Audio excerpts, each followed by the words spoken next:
The Bostonian is Matt Perrault. This is our city. The book is Dave Sharapan. Pay him. Pay that man his money. Together, they are the Bostonian versus the book. You covered 12. Covered! Follow the show on Twitter at Boston versus the book. How do you like them apples? Bringing you the best insight on sports betting news, Matt and Dave's daily picks, and an entertaining and unfiltered dive into the sports betting industry. Here's Dave Sharapan and Matt Perrault. And here we go. It is day 3 of William Hill. Will you give me my money? Escapades. Hello? Anybody home? 3 days. Hello. Super Bowl was Sunday. Hello. Gonna give anybody your money back? Hello. Wow. Welcome in, boys and girls, to the Bostonian versus the book. Where's my fucking money? Dave Sharapan, Matt Perrault. I feel for you guys. Farrah's in the same boat as a lot of you Man. who are wondering. Yeah, it's Wednesday. What is going on? Caesar's William Hill. The answers are that emoji. That's all it is. Oh man, it ain't right. It ain't Hands right. up. We don't know what's going on.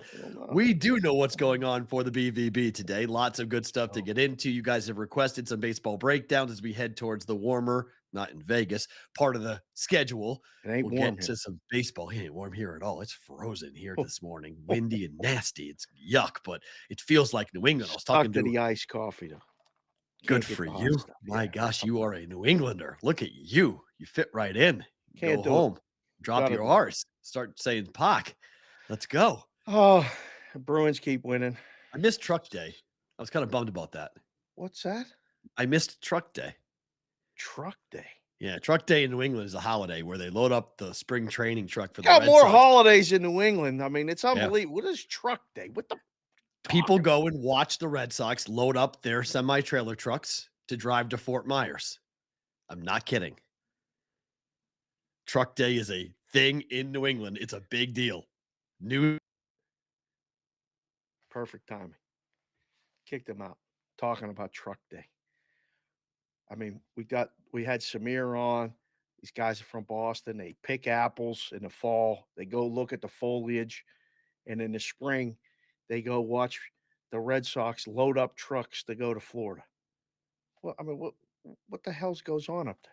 What are you people doing? You people that they go and load up trucks to go watch them load up trucks to go Sorry. to Florida. Yes. It's okay. So What'd you do? Hit the wrong tab? I hit nothing. It just kicked me out. It just didn't like me today. I don't know. How It's many back-to-back tabs? days. How many tabs you got open? They're all gone now. There were 15. Now they're all gone. So I have to clear out the browser. You guys watching the show, 1, welcome. 2, hit the like button while you're here. 3, watch Perrault while we're talking in this opening segment. He's going to be trying to get to those 15 tabs open Later. back up. Yeah, I'm just trying to figure back the show, the whole rundown of the show up there. It's like do the show. So we're all good. We're all fine. I can roll with it. But yeah, truck day is a legitimate thing. People literally, it's kind of like you guys in Pennsylvania do Groundhog's Day. We do truck day. That's the first real sign that spring is around the corner when the Red Sox send all their stuff down to Fort Myers. Yesterday was the first media day for the Red Sox. Alex Cora basically saying the Red Sox are going to suck. Can't really disagree with him on that. So Said that? well, Chaim Bloom was like, I can't wait to see what this group can do together. And Alex Cora was like, well, we were obviously bad last year, and there's obviously a lot of questions going into this year. So it's going to be a struggle. We know that. So I don't know if he's setting the bar low or what, but I think most realistic Red Sox fans look at that lineup and go, whew, okay. 80 wins, please. Can you get to 500? A lot of I think the lineup could be better than anticipated, but I'm still worried about the pitching. Again, it just we'll see. We got baseball. Baseball made the rundown today. I was pretty excited to see that. It's because people have have been asking us, and people actually sent us a question on the email yesterday, askthebvb@gmail.com. You guys can always email the show. Please do. And we'd already planned it for this week, but said, look, I'm confused about the new rules. What does this mean for different games and bets and plays and futures? So we're going to go through it. There's a lot of new rules for Major League Baseball. This is going to be a very different season in 2023. So schedule wise, And rules wise, and it's a little early. And I mean, we got some book guys in the chat, right? and come and go. He already chimed in with that, made me laugh. Maiden Focus is here looking at horses, Ah, getting ready for the Derby. Appreciate him being here. Hooks, fellas are all in. There's a lot. And again, we appreciate the askthebvb@gmail.com questions. I don't know if we can answer them all, Perrault. We're going to talk about it. I mean, I I got think we guys. can I think strategically there are some plays to talk about as to what we anticipate will happen this year. We don't know, obviously. We never know your line. But Right. I think that there is given the way the rules are being written, there are certain things we can extrapolate and say, okay, this looks like it might be impacted. This type of bet, this type of play might be impacted by the rules. Number one of which is the ghost runner on second base, which is just going to mess up all the totals. And Do you see I didn't write that in the rundown on purpose? Didn't I even include because it's not a new rule, so I left it alone. It's a I stupid rule. understand, but it's A stupid rule, but it's not a new rule. that's why I'm bringing it up, because I conspicuously saw that it was not in the rundown. Yes, I left And it I off. said, I'm going to wait for the show, because usually if I catch a spelling error or something like that, I'll tell you before it starts. But I'm like, why did he not put the extra in or the ghost runner on there? It's I not remember. new technically. It's just permanent. Permanent. Yeah, It's not like leaving. that bad tattoo you got in Vegas when you were drunk. Stuck with it. You can't get rid of it. There's always a good story behind that, though, isn't there? Yeah, usually? this is a great story too. We're gonna make up a fucking runner and throw it in second base for the hell of it. Be like, hey, yeah, let's start. Gotta end the game. Oh yeah, let's do that. That's great. Let's just manufacture everything. Let's just fake the game and make it end. Just gotta end the game. You know, you gotta end the game. Yeah, arms. you Let's just gotta go. end the game. Okay, you just gotta end Come the on. game. Sure, whatever. Hey. Yeah, whatever. It's most ridiculous rule. Tyler, you're late. Tyler's late. Ooh, it's okay though. 10:30-ish. We're Yeah. rolling already. We're We're always staying late. too. We're always Last late. couple days we've had some issues. The wind has died down. The cold air is still here in Vegas. Yeah, But is it ever? Farrah's solid. Can't get that money. Still can't get that money at them books. I went to the book yesterday. Met a guy, JL, John Lerner, who's in town. This fantasy thing is here. There's going to be a lot of people here in Vegas this week. We're going to do some meeting up, maybe even the Wager Wire boys, things Ooh. like that. Ooh, Friday night. Yeah. They run hard and fast. I'm kind of curious to hang with these guys on Friday night. I'll probably see him before that. I don't know. I mean, these people don't understand. Like, we live here. Right. You know, they come and they blow it out for 2 days and they leave. Like, Right. we got stuff. We got people, responsibilities, Mm. grown-ups. Mm. But yeah, we the internet's strong today. We're good to go. So the good. chat's gonna be rolling. Good. We're gonna get going. Yeah. So, all right, let's talk about last night. You mentioned the Bruins. I literally ran around my house last night. That was as fun of a win I've seen in a really long time. The Bruins down 2-1, get the goal to tie it at the beginning part of the third period. And man, they are the best team in the third period, bar none, in the NHL. They played the entire third period in Dallas's end. It was awesome. Straight domination. Sign me up for 7 of those coming up here this spring or summer. That was a pretty goal to Oh, win it. Pasta was so. I saw it. I saw mean, the camera angle at least on Nesson. The camera angle was perfect. You saw the pass come over. You saw the top left-hand Poor corner. Pasta goes ahead and slaps it right in, and I just ran around my house. My daughter was dying laughing. She thought it was a fun. Like, she's now really getting into watching sports with me, so it was fun. So we watched the whole third period together, and she was like, "Are the Bruins going to do it?" I was like, "I don't know." And they got the tie goal, huge tying goal. And then that go-ahead winner with 45, whatever it was, seconds left. Or sorry, in overtime, rather. In overtime. Unbelievable win for the Bruins. 4 passes, just pretty. I love sports.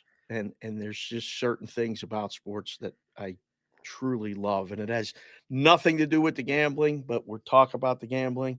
Yeah. That pass, the pass, the pass, and then the finish and the slide and the like, and I The pasta saw it ended on his back. He's was his just it all was fours up in the air going, "Good, good, good," for the goal. it was fantastic. And I mean, the game was a dead under. When Yes. we nailed it with that, it was said the final score's 3-2. Weren't sure who it Right. was going to be. Right. Still not sure, even after the result. You're like, this could have gone either way. Oh, absolutely, It yes. was, I mean, there was some good goaltending. Those are two really good hockey teams. I mean, the power play for Dallas is the biggest concern. They're 0 for 14 now over their last 14 power plays, and they had a 5-on-3 and couldn't score. So that was when that happened, I went, okay, Bruins are live to win this game. When you Yeah. don't score on a 5-on-3, Yeah. that is a huge missed opportunity to put a game away. Yeah, it was it's good stuff. Like, I mean, when the hockey gets meaningful, it's perfect timing. Like, you can't ask for better stuff after football ends and we're done with the bullshit of that. Now we got dive into some hockey, and basketball is going to take a break. NBA tomorrow, last day. It's fun. The best thing, I'll say it again, the best thing the Oh, NHL God. ever did over the last 10 years, their smartest move was to put almost every game on ESPN's app, because it enables you to watch so many games on the fly Mhm. and so many games wherever you are. I'm Mhm. in Target, I'm in Costco, I'm watching hockey in all different places where I've never watched it before. Yep. And I think the NBA has got to pay attention to this. The NBA has got to figure out, okay, what streaming service are we going to have, or we put our games like this, where for a small amount of money, we can watch any game we want. And I've watched and bet more hockey this year than I was watching a lot of hockey last year. I wasn't betting a ton of hockey. I've bet way more hockey this year than probably ever before in my life. I'm betting hockey every day, and it's so fun. It's just so, and that game, I mean, it's so stupid. It's, under 5.5 easy, but the under in the first period didn't hit. It was a 1-1 Right. score Was after 1-1, one. right? Right. Man, and then Winnipeg did what I thought, that that was 0-0 after the first period. So Right. I went 1-1 on that. But I mean, And you get the win. We get the win in Winnipeg late. Yep. And I mean, it just it's fun. There's no other way to describe it. If you aren't And if betting hockey or watching hockey, I know people kind of go, hockey. I'm telling you right now, the NBA is such an unbelievable postseason product, but the regular season has a problem. I mean, they've got a real problem. They got to figure this out as to how they make the games more entertaining and more meaningful, to either force the players to play or incentivize the players to play. Because right now, for me, I'm not even looking at NBA lines. It's college basketball and the NHL, and I'm not even looking at the NBA. Now, maybe when it comes back after the break, maybe I'll pay attention a bit more as it comes down the stretch. But the handicap is way too difficult with NBA games. The volatility is too difficult. the quiet part out loud is you don't know who's playing until you turn Yes. on the game. Right. I mean, you can't handicap the game before the game. You can't. It's very, very difficult. But I mean, the product in person hockey is amazing. Oh, And if you've ever played, you're in. Like, once you play, right. you can never get out of it. I got DJ Hooks posted in here. He's playing in his 40 and over deck hockey league. And he Wow. scores and he dances. Wait, what's deck hockey? Hockey on feet on a like sport court. Street hockey. Street hockey, but it's Why in is it a called rink. deck? Why is it called deck hockey? Because the Oh. deck is DEK, deck hockey. It's you play on a deck. So, like, we the have role of we know here there's a whole league that gets played here Yeah. in Summerlin, like a mile from my house. yeah, that's Madeline's Julia's brother plays. I was like, what? Yeah, Went yeah. there and watched. I was like, oh my gosh, it's a whole, like, they play full on their feet, gloves, gear, like they play hockey, but not gloves and shin guards. Yeah. Absolutely, yeah, and elbow pads if you're smart. right. Yeah, we played that from the time we were Is I the don't know, puck with wheels? How's the puck? 8-year-olds. No, How's the you play with a ball. Deck hockey, you play with a ball hockey. Oh, they're playing with a puck. Oh, that's insane. The puck never slides good. It wasn't it wasn't an actual puck. It was like a street hockey puck. Yeah, it was a street hockey puck. The stuff we use for roller hockey is a street hockey puck. Those are great. I don't know if you use Use the orange ball. Oh, orange, and God, then I've got when we such got crazy. older, So orange I have a scar. No one can see, but I have a scar right by my eye, right here. from what? Jeff Pothier. We were playing street hockey with the orange ball. 3 of us. So it was me, one-on-one with a goaltender, his brother, older brother being the goaltender. Jeff could not beat me. I was very fast, very quick with my hands. I couldn't skate. If I could skate, I would have been a very good I would have been a very good hockey player. I just could not skate. Should have played lacrosse, but lacrosse wasn't there growing up. It is now in my town. Right. But if I should have played. I would have been a very good lacrosse player. But I just had very good hands. So I beat him like 5 times in a row. He threw his stick at me with a helicopter, and the corner of the stick caught me in my eye. The blade or the butt end? The butt end, the elbow of the stick Serious? caught me right there, split me right open, gushing blood, that right to the ground. So whenever I see an How orange, old are you at the time when it happened? 10, 11, somewhere in there, 10, 11, 12, somewhere in that range. Was there a fight involved right after that? I was on the ground. I was almost knocked out. He threw a legit like You didn't adult. you didn't get up and take care of it? Oh no, I got up and I had to go get stitched up. I was like straight up bleeding. Like parents came out and like it was a big deal. Sit down with parents and like it was a very emotional, very bad time. But so it hit Jeff's brother, What's his name? Jeff Pothier. We know So, where he lives. I have to go Jeff? see Jeff. I'm not sure where Jeff lives anymore. We laugh about it now. I mean, Oh. we're in our 40s now, so we laugh about it now. But his That ain't brother, funny. he's got 4 brothers. So he was the youngest, but one of his older brothers, the guy who was in net, oftentimes on Instagram will DM me and like he's really funny. We'll joke around about the crazy things we used to do playing hockey. So the orange ball and illicit, like right whenever I see it, that's the first thing that pops into my brain is getting a stick thrown at me and getting hit in my head. We had a lot of justice on the playground at Manila School up at the top of the hill. We met there every day after school and played hockey. And the older kids, Train is now listening to the show. Train was one of them. Tell Everybody had a Train nickname. I need to email him back. I so apologize to him. He sent me 2 emails and I've not written him back and I've just been crazy busy. I owe you, Train. I got it. I love you. Thank you for everything you've written and what you've said. I really appreciate all your kind words. I owe you a response. It's coming. I promise. He's listening and watching the show every day on his walks. But we had to play the older kids to then establish that we could actually be on the same, court as them when we were younger, because we were young, they were older and they had been playing. And that's when you used, your baseball glove as the catcher, catcher glove and things like that. There was just there was a lot going on, but you settled everything on that court. Service. Yeah. There were concussions had on there. There was one side that was the brick wall of the building. So that side had boards. The other side was more open. You learned a lot playing hockey and settling stuff, but that's a game misconduct. This guy Jeff threw a stick at you. We're gonna have to. Throw sticks. Can't throw sticks, especially if you can't beat me because it's sore loser. And on top of that, because you're getting beat too badly. Little babies. Mikey Awesome said your Matt's hands weren't quick enough apparently with the stick. Amen to that. I didn't see it coming though. That's okay. When you're like this and you look up, like you're holding your stick and you just look up and you see the thing helicoptering at you and you go like that and it goes whack, hits you right in the side of the eye. Yeah. No, thank you. Ooh.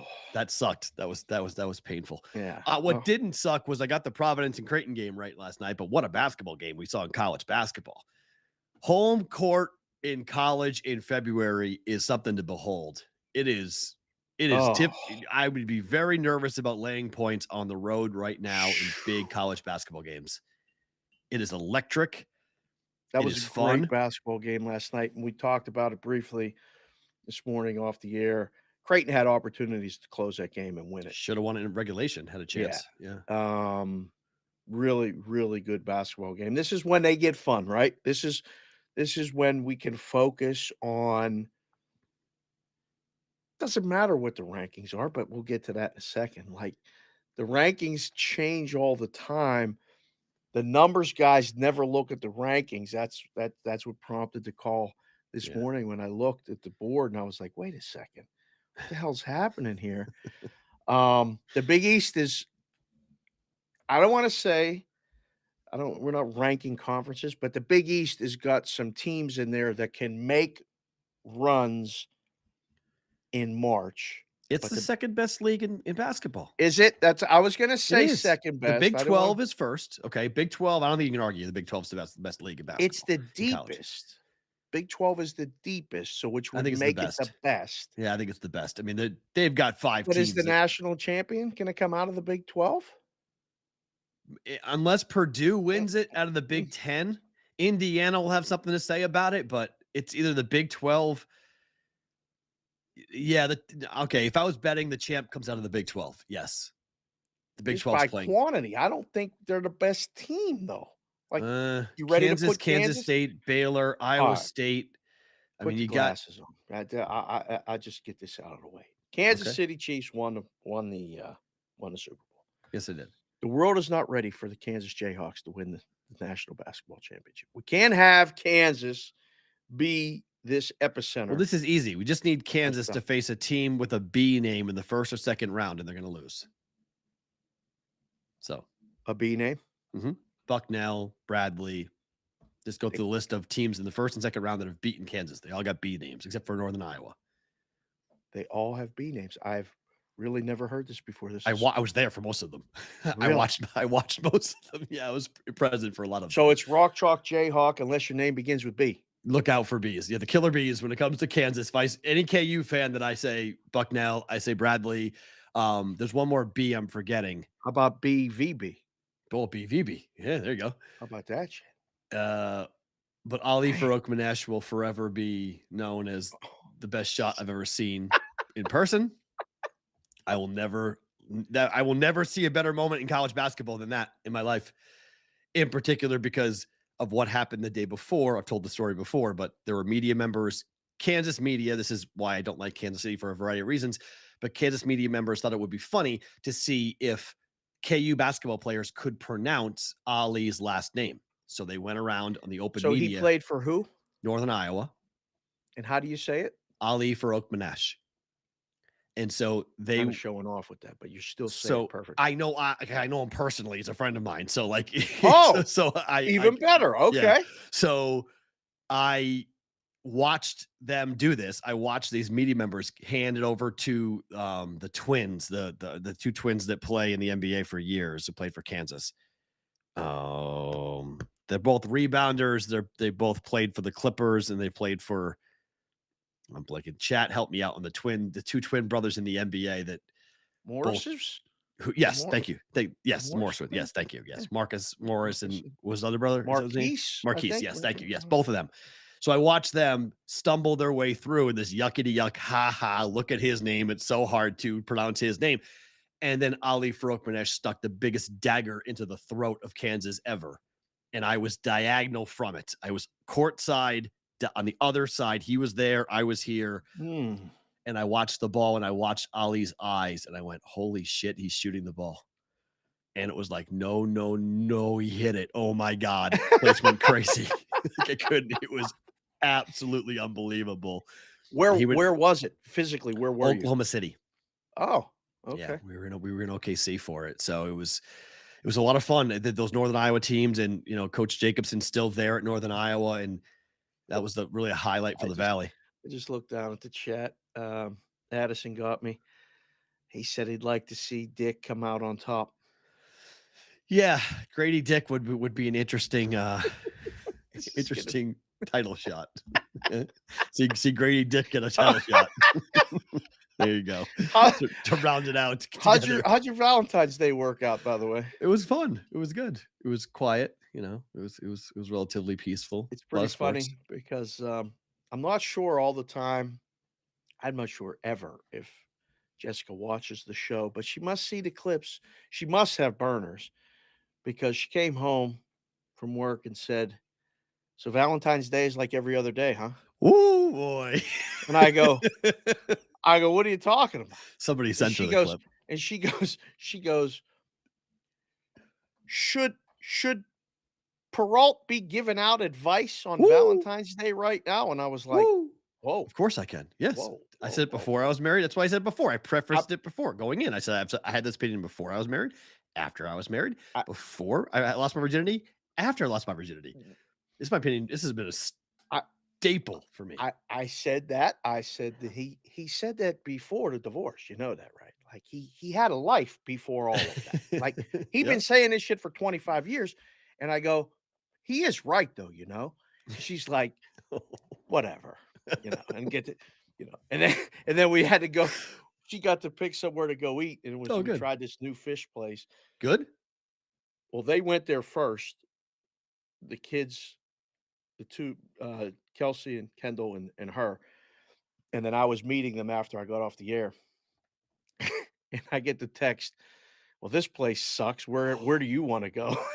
So we ended up at Meraki, the Greek place. This Meraki. There's places all over, locations all over the valley. You like Greek food? I don't know if I'd tap you for a Greek food guy. Wow. Oh, they make the best, like, it's great food and hummus and all this. Oh my! Look Lord. at you! I didn't think. Wow. Yeah, it was outstanding. And then she got there and we ordered it, and then she's like, I'm not sure about this. I think the meat's too thick and this and that. And I went blah blah blah blah blah blah blah blah blah blah blah blah blah. Happy Valentine's Day. See you later. Mikey, also, you need to do I need a meme of that. Like stat. Oh, it just was nuts. It's phenomenal. Sauce. I'm like, can I just enjoy the gyro? Do you say gyro or hero? Farrah asked me this question when we were in Arizona. So it's supposed to be okay, there's a third way of saying it. You're supposed to say it right. It's not hero and it's not gyro. It's gyro. That's what it is. Gyro. Gyro is how you're supposed to say it. That's the right way, is a gyro. Gyro. Gyro is what people say in New England. It's wrong. A lot of people say gyro. And hero is not right because there's no H in it. So it's gyro. The G is silent. Yeah. That's how you're supposed to say it. For Greek people get very offended by that. It was awesome because I've made a connection with the guy that runs the place. He owns the place. Of course you did. You know, we're talking about some other things and maybe some sponsorship opportunities, different things like that. All right. He has the thickest Greek accent ever. I love Greek people. I used to go sit at a place with my dad once a week when we had lunch downtown Pittsburgh. It was called Zorba's, Zorba the Greeks. And I got to learn the the Greek accent. So I ordered. It was no problem. Then they came in later and ordered, and they sit down and they go, you know, we couldn't understand anything that guy said. Just put the number on the table. They'll bring the stuff over, please. Stop. 2, 3, 4. Make it easy. Man. So here's a question. The Bucks went to overtime last night with the Celtics. Speaking of Greek, Giannis plays. See what we're doing here? Yeah, there you go. So Giannis, after the game, makes a proclamation essentially saying the top seed doesn't matter. Of course. That's not, he said, we're playing good basketball. That's what I care about. Now, if we get first, good. If we get second, great. If we finish third, better. It doesn't really matter. At the end of the day, you've got to prepare your mind that in order for you to win a championship, you've got to play hard teams. You got to go and earn it. No one's going to give you a championship. You have to go and earn it. It's not going to be easy. This is the problem. You have one of the best players in the NBA literally saying what LeBron has said for the last decade. The regular season doesn't matter. Just get into the playoffs, get into the bracket, play it out. You can say that when you're the best team. Are they the best team? Them in Boston and everybody else in the East. Okay. Who in the hell is beating either one of those teams other than each other in a 7-game series? Ain't nobody in the East beating either one of those teams in a 7-game series as constructed right now. So it don't matter whether they play in Milwaukee, whether they play in Boston, whether they play on fucking Mars. They're the best two teams in the East. I mean, you got to realize Boston didn't play anyone. Right. It took an OT. Their starting five was Blake Griffin, Greg Williams, Hauser, Muscala, and White. That was the starting five for the Boston Celtics, and they went to overtime with the Bucks. Blake Griffin played 24 minutes, scored 15 points last night. I mean, Malcolm Brogdon scored 26 points, had a negative 21 plus minus when he was on the floor, and they went to overtime. I mean, they won. They didn't cover. I love the plus minus stat. If you're the Bucks, you got to be like, Giannis went for 36, 13, and 9.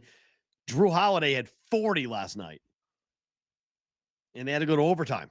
And like the crowd was going crazy like they had won the NBA championship. And every Celtics fan's going like, you guys know that there's no Jaylen Brown. There's no Jason Tatum. Like, you know that there's no Al Horford. Like, this is not the Celtics team. Like, they completely punted on this game. Like, literally punted the entire game. But see, they didn't because they got quality minutes for guys that may need to have quality minutes in the playoffs. Like, I agree. This is one of those, like, you know, we're playing chess.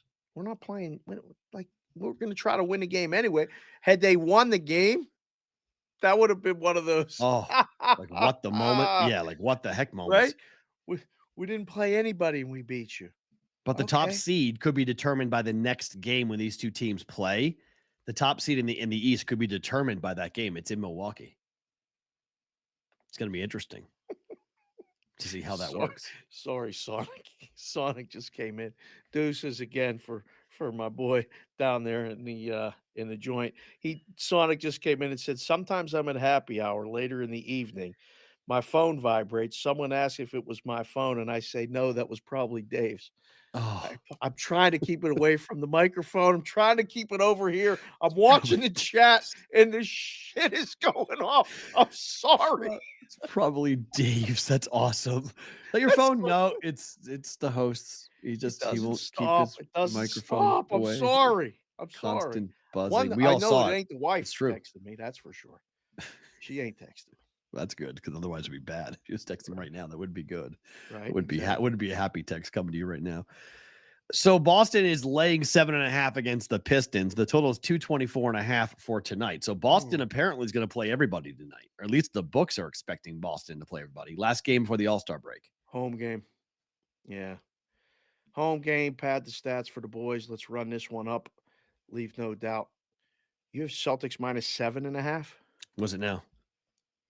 Come on, man. What are you talking? Where'd you get that? Is that the first half line? That was FanDuel this morning. Nah, bro. Come on. It's 12.5 now. Holy mother. Where did that go? That jumped 5 points. It's 12.5. Holy. I don't know. Listen, you must have been I'm out telling checking. You must have been out checking the weather. There was no chance that was. It was 7. What are you talking about? this morning. It was 7. When I did the rundown this morning, it was 7.5. 7, 8, 10, 11.5, 12.5. I'm looking at the line. Told you. For 2 places. What the hell's going on? Moved 5 points. That's crazy. At 9:30 Pacific time, that number was 7.5 Boston. Yeah, not so much now. Holy crap. So everyone's playing for Boston. Oh my God. They're playing the entire starting 5 tonight. Somebody got news that they're going to play out for real. Because Tatum's going to the All-Star game. By the way, SoCal DJ just came in and said the last time the number 1 seed won the chip, it's ship, SoCal. Chip, thank you. Won the chip, get a chip, you win the ship. Anyhow, was 16-17 season, the Warriors. He said the number 1 seed doesn't matter. So if SoCal's saying it, I mean, it does matter. It doesn't matter because how many times did the Western Conference? I mean, that's the problem. The Eastern Conference 1 seed. Count how many times the Eastern Conference 1 seed made it and then lost to the West. That would be. This is a different year. The East is better than the West. Hasn't been this way for a while. There's better teams in the Eastern Conference than the Western Conference. Is the Eastern teams better than the West? What are you talking about? I think Boston and Milwaukee. Yeah, I think it probably. If I'm ranking, they're not the choice to win it all, though. You know that, right? Well, right I mean, it's Boston still is number 1, and so in Milwaukee's number 2. Oh, they switched those around. Good for them. Okay. Boston 1, Milwaukee 2, Phoenix 3, Nuggets 4. Yeah, right. So that's I would say 1-2. Boston and Milwaukee 1-2. And Fair. then you could argue, I think the Nuggets should be 3 because I don't know. We haven't seen Durant play yet. So, like, can we at least see him play first before we, get into this? But 4 is Denver, Clippers left behind, then the Sixers at 14-1. So, yeah, I think that there's 2 teams in the East that are better than anybody in the West at the moment. Right. Fair. That's a fair statement. Yeah. That's why I think the 1 seed does matter in my mind, because home court will matter between the Celtics and the Bucks. Does it though? Like, I mean, I would Boston think beat them without it last year. I mean, no, Boston won it without home court last year. So right. I don't know if it does. If it doesn't to them, I don't think it'll matter much to the number. And that's all like I would be concerned about. And like, my guy down there, Butchie, and all the guys in the risk rooms everywhere that I talk to, it won't matter if everything is level, the health of the teams is level. The better team will be favored in either guy's location, home or away. Okay, fair. Nets Heat tonight. Nets are home favorites. Nets Heat. How did this Nets and Heat? How did this even make the rundown? What are you talking Because about? the Nets are favored.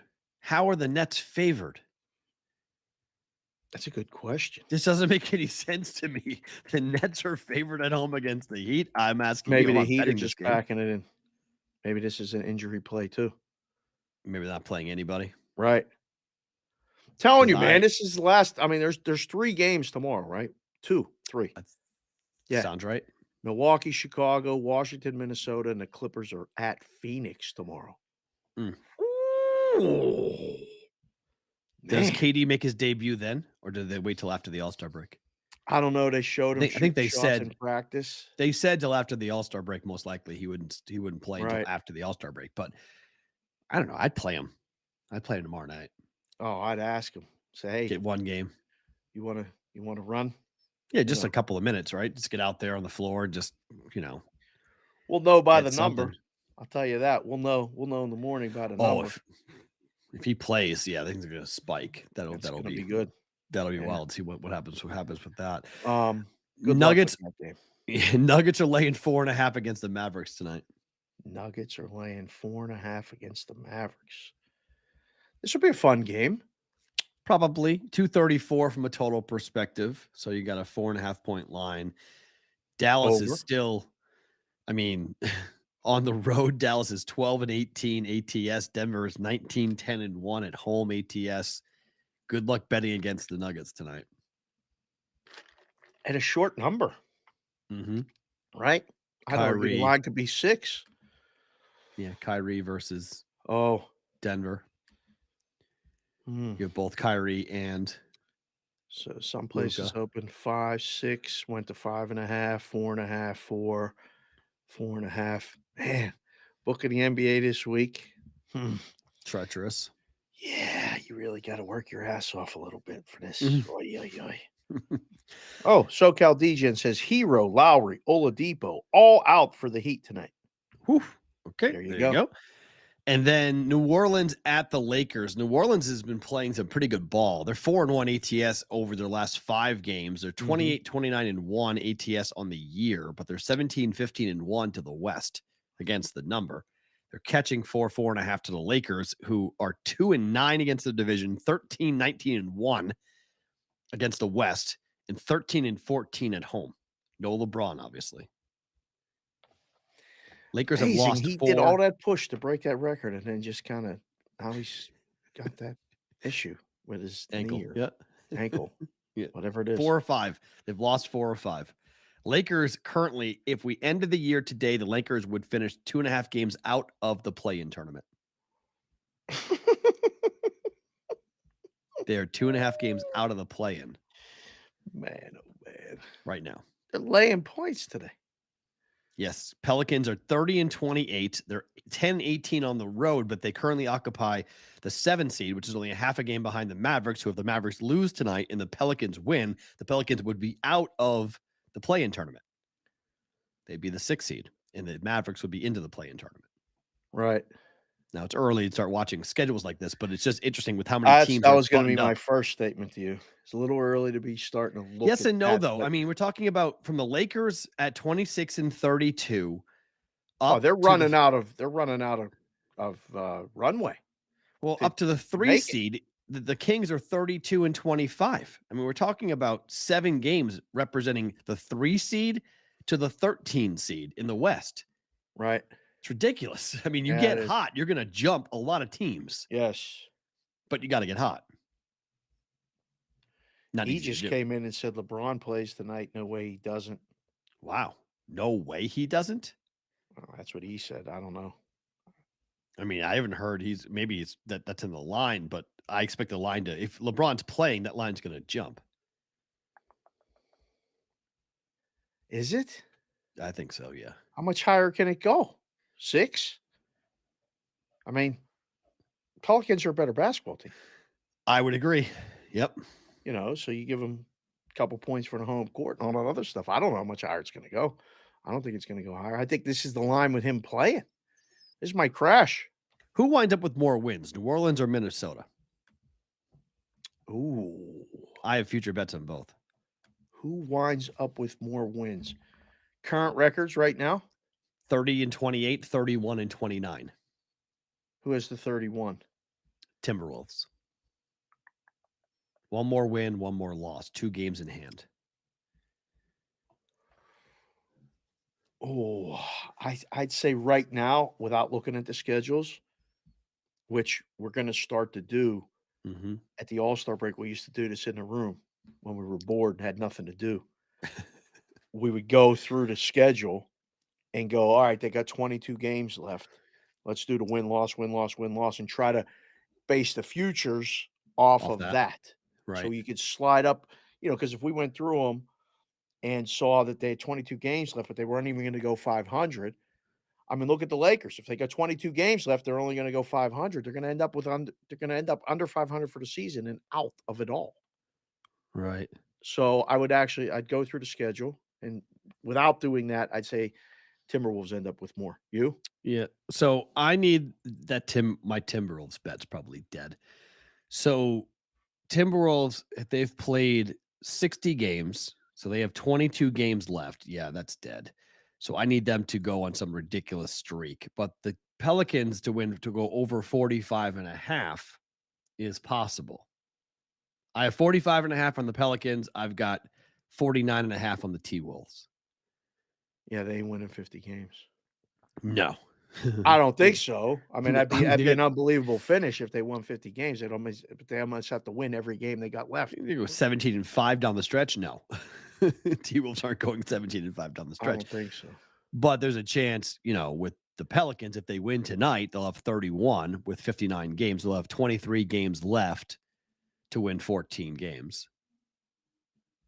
Yeah. So, or it gets 15 games to get to 46. So it's possible. It's possible. Could lose them both. Could lose them both though. Right. With where they are. I was very high on both. I was very high. I love Julian Edelman. Was Bradbury's. Is it a hold? Yes, but in that moment, you just can't call that. Amen, Julian Edelman. Are we still Great. talking about I'm never letting that go. All right, so you have to help me with this. The Bama-Tennessee line tonight. So Alabama's the #1 team in the country. Last night, so this is what I do. I tend to try to stay away from betting the #1 game of the night because I feel like that's where a lot of the money's coming in. A lot of public money is going to come pouring in. And so I tried staying away from it. But I use Ken Pom a lot for just my ballpark numbers. And Ken Pom has Alabama-Tennessee as a 71-69 win for Tennessee. 71-69 Tennessee. Okay. Total of 140. It's a little light. All right. It's more than a little light because the market has said the offshore places just moved the Lakers to 4, by the way. Anyone that had 4.5 is gone. Bye-bye. Wow. See, they're watching the show. I told you. So this number got as high as 149.5. It has since come back down at FanDuel and other places. It's now 147.5. I saw 145.5 last night, and we'll do it in Bet It or Book It, but I bet it under because of the fact that I had 5.5 points of value. we don't see Ken Palm normally being 5 or 6 points off from what the actual total is. The number is accurate because it was a 2-point win for Tennessee. They're laying 3. That number has not moved all that much, although it's come down now to 2.5 at FanDuel. Yeah. So some money's come in on Alabama, but 2.5 to 3, that number right in line with where Ken Palm is for differentiating. If you're going to bet Tennessee, how in the hell can you say this is going to be an over game? I mean, that's a stretch and a half, in my opinion, if you just pull the numbers as to how Alabama plays and how Tennessee plays. They can't get into a shootout with the Crimson Tide. That's a losing proposition in my mind. Right. Tennessee is 15-10 to the under this year. Alabama is 13-11-1 to the under. Okay. In SEC games, Alabama is 8-3-1 to the under. Okay. Tennessee is 7-5 to the under. Sounds like a lot of unders. At home, Tennessee is 7-6 to the under. Alabama is 6-1 overall. Yeah, that's a lot of numbers. My head's starting to hurt. Just all that. I just don't understand this. Alabama has gone under 3 of the last 4. So has Tennessee 3 of the last 4. Like way under too, right? Like look at the Tennessee scores. Well, the last one is what everyone's saying because Tennessee gave up 86 points to Missouri at home and lost as 12 game favorites. Stayed under? Game went way over, 29 points. Over by 29. You just said the last 4 went under. No, last 3 last 4. Okay. 3 last 4 for both Alabama and Tennessee. Wasn't there a 52-48 game for Tennessee like 2 games ago or something? Auburn, 46-43. Under by 43 points at home. The home game final before score Missouri. was 46-43. Yes. This is a shot clock era game? Yes. Yes. Holy shit. But that's how they play. That's why I don't understand this. If you're going to take Alabama, 46-43 is ridiculous. I mean, I get the correlation. I don't understand the correlation if you're going to come in and say that we're going to take Alabama and the under. That doesn't make any sense to me. Other than you think Bama's going to kill them and it's going to be a straight blowout. I don't understand this at all because you take Tennessee, take the under, take Alabama, and take the over. But Tennessee's defense is number 1 for adjusted efficiency in the country. Alabama's is number 5. Like their offenses are very good. Bama's offense is top 15 in the country. Tennessee is top 50. But in big games, SEC games, in which the home team is the one that has to play defense to win, give me the under. I don't understand this move at all. I just going from 140 projected at Ken Palm to 149.5. I know I've only been doing really hardcore numbers for about 5 or 6 years, but I can't remember a 9.5 point difference with Ken Palm to where the actual number is. Ken Palm's numbers sometimes with the totals aren't that, like they're close, but they're not. Sometimes they're way off. This is way off. He's really good with the sides. Okay.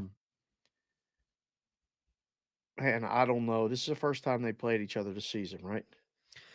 Yes. Alabama's 12-0 in the SEC, right? Yes, they are.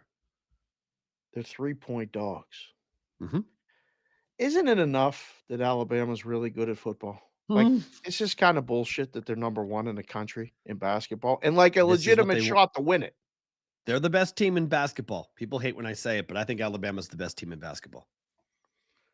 Complete bullshit. Enough. Like, seriously, God forbid this team, this school becomes good in college basketball too. I can't take this. I mean, seriously, like, stop. Got the money. This is where name and likeness pours in. Look how ugly that thing is. What are you talking about? Look at the difference. Look at the difference in quality and just the overall color difference when you put the Alabama hat on versus the Tennessee hat on. Look at the difference. What are you talking like about? One is clean. One looks good on camera. The other is yellow. This fucks up every camera you could possibly have. It messes up. There's no color balance. There's nothing for this. You can't do anything with this. That color looks like it's, I don't know what this is. I don't. But looks like something like a dog urined in a snowbank. That's what it looks like. What are you doing? It looks like it's horrible. Dog urine? Just said dog pissed in a snowbank. Who said urine anywhere? The dog urinated on a snowbank. That's what it looks like. Urinated? Okay, you said urine. No, I'd say it looks like dog urine on a snowbank. Yeah, so after Dog dog urine pees, on a snowbank. I thought you said the yes. dog. I thought you used the urine as a verb No, instead of a urinated. noun. No, it looks like dog urine on a snowbank. That's what it looks Kind of like. does now that you said it. Yes, Oh, creamsicle you. this is the number one game of the night, though. This is There's no debate there. This is, and I like Tennessee to win the game. I think Bama loses. I think this is the game Bama drops. Tennessee got to get them. They got to get them. They're reeling. I mean, the Volunteers are reeling. This is the ultimate buy low spot on the Vols. I mean, this is where, this is why I thought pros would come in on Tennessee today, because they've lost 3 of 4. They lost by 1 to Missouri as 12.5-point favorites, lost by 1 to Vanderbilt as 10-point favorites, didn't cover against Auburn, laying 9.5, or they won by 3. And then on the road, laying 4.5 to Florida, they lost by 13 points. Maybe this is who they are. They're leaking. I don't know. I like Tennessee early in the Maybe year. this is who they are. Well, early in the year. This is the thing. Like, teams start to really become who they are in conference play in mid to late January into February. And they are leaking. But Yet defense a travels. favorite. Defense matter. I mean, you're the It number does. one. You're the It number does. one defensive team with adjusted efficiency in the country on paper. Tennessee, number one. So when you're playing defense like that, you go through a rut. You go through whatever. You get tired legs. But then your arch rival comes in. I mean, that building's going to be electric tonight. I just got It's. a text. I mean, Sorry for the buzz, boys, but this is a BetSmart Tyler Wyatt okay. text that says Knoxville. he just put it in the chat. The Wyatt model had Alabama minus 4.2, putting the BVB bungalow on the tide. He likes Alabama. The kids got us a bungalow. This is good news. I'm Oh, going to come visit him at the bungalow. He did say, though, there's an injury question. Josiah Jordan James, JJJ, Yeah. out tonight for the Vols. Julian Phillips is a game time decision. I don't know. I guess it makes it even part better of for the Vols to play defense and play slow. Take the air out of the ball. Rick Barnes, just go ahead and just run it down. You can't play a track meet with Alabama and beat them. You can't. They know this. I mean, Tennessee's going to, that's why I think they're going to go long possessions. They're going to hold the ball for a long period of time. Johnny P. Perrault says, who did he say? Somebody's going to dominate on the boards? Bama might, but adjusted tempo. I mean, we're talking Tennessee in a about blowout. Perrault said Tennessee in a blowout. 248th in the country for adjusted tempo. If you can take the air out of the ball for Alabama, I mean, that's how they lost to Kentucky. I mean, sorry, that's Tennessee. Sorry. That's how they lost to Oklahoma. Yeah. They lost 93-69 because Oklahoma D'd them up. The 3 losses for Bama, they lost to UConn in really surprising fashion on the day after Thanksgiving. Lost to Gonzaga 190 and lost to Oklahoma, and they've beaten everybody else. And some of the games, I mean, that Houston win is huge for them. But Bama's a 1 seed. Right now, Bama's a number 1 seed, and they're a number 1 team in the country. They win this game. I mean, I can't wait to bet them their next home game. I mean, Alabama at home against Georgia coming up. They're going to beat the living daylights out of Georgia. What are they going to be favored by in that game? 14, 13? Almost 20. Yeah, they're going to Who beat in the hell's going to bet Georgia in that game? If they win on the road in Tennessee, that's their next game? Yeah. I mean, Alabama ATS at home is, I mean, they're 8-4 ATS. They've set, they're crushing people at home. They beat Florida by 28. They beat Vanderbilt by 57. They beat Vanderbilt by 12. I was on the road. Sorry. They beat LSU by 40, beat Kentucky by 26, Mississippi by 22. I mean, they aren't just beating people at home. They are absolutely crushing teams at home in the SEC. The irony of Bama, like even in the first half in football, has been literally, you're going to have to, like, people have to claim it on their taxes, what Alabama first half has done for people. They've built bungalows on Alabama first half. Now, Alabama first half basketball, same kind of bet. They're blowing teams out in basketball too. The softball team is good. The softball team may actually compete for the national championship. This is unbelievable. This Alabama. I got to get down there. I got to see this shit firsthand. Oh, Tuscaloosa is fun. Yeah, it's a cool town. It's a cool town. It's a cool. See this. I mean, Bryant-Denny Stadium. You need to see that. I mean, that in itself is, I hear the marching band in my sleep sometimes. It was so loud. The elephant roar. Because their press box is open air, so it's awesome. So you get the full sights and sounds, and you get all the experience. It's Always incredible. Yeah, open air press box at Bryant-Denny. Wow. Yeah, it's awesome. It really is fun. It's an unbelievable place to see a game. Really fun. Got to go. So can Tennessee win? Yes or no? I mean, they can win. Absolutely, like Bama to win? But I don't know. I don't know if I'm falling for the banana in the tailpipe. I love that line. JD uses that. Our friend Dawson uses that all the time. I don't know. Sometimes I feel like we're out thinking ourselves by taking Tennessee here. Bama's not going to go undefeated, right? Like, right. That's my point. They're going to drop a game or two in the conference. You would think so. So this could be it. I don't know. I like over. Just over 147.5. Yeah. I mean, when I looked at it, I thought, well, the number's right. Close to 150. So when you told. Uh-oh. Dave froze. Dave's turn. Did Dave get kicked out? That's an awesome froze. It's an awesome freeze, by the way. He's frozen. That's great. We'll see if he can go back in and go back out. Connection problems with Dave. I don't know. I just think if you look at Alabama on the road, 79-69 against LSU, 77-69 against Auburn. Oklahoma was on the road. That game flew over, but on the road against Missouri, 85-64. I mean, they're right around this number, 145, 150, almost every time they're on the road. Arkansas, 84-69. These are very similar scores. Mississippi State, 78-67. Tennessee can't score. If Tennessee scores 70 points, then I think we got a problem. Okay. I think I need Tennessee in the 60s. Alabama can win the game. I don't think Tennessee wins the game. If this game gets into the 70s, I don't think Tennessee is going to win the game. It needs to be a really low scoring, like slow basketball game. And Alabama 3-point shooting is definitely something they got to watch out for. Defensively, though, Tennessee has been really, really good this year. Obviously, number one adjusted defensive efficiency, but you've got a 3-point percentage. Tennessee offensively shooting the three, 230th in basketball. Alabama 126th, 52nd in the country though for Alabama with 2-point field goal percentages.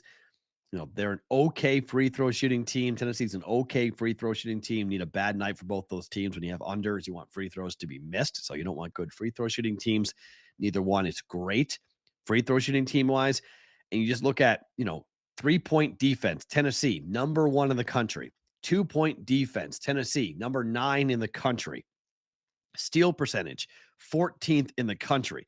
And the defensive numbers for Tennessee are outstanding, but Alabama just as good. Alabama is the number 2 defensive team, 3-point percentage, and the number 1 2-point defensive percentage team in the country. So, this is the number 1 effective field goal percentage defense versus the number 2 effective field goal percentage defense. So we're talking about two teams that are just absolutely tremendous defensively playing each other. And we're going over, we're flying over when we're talking about defenses. I may be reading the market totally wrong. And I may be on an island sitting here tonight going, whoop, rip that ticket up. And that was a bad bet by me. I think we'll know probably pretty much in the first half, whether, what that is or not. But I just look at this and go, I hear you, but I see you double frozen at the moment. So, oh, yeah, I normally close. You have to close everything out and then click the link. That's what I have to do.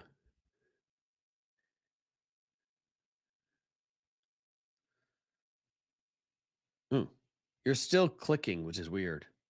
You're still sounding like Max Headroom in my headset a little bit. But we'll get Dave back in. I know you guys can't hear me talk to Dave.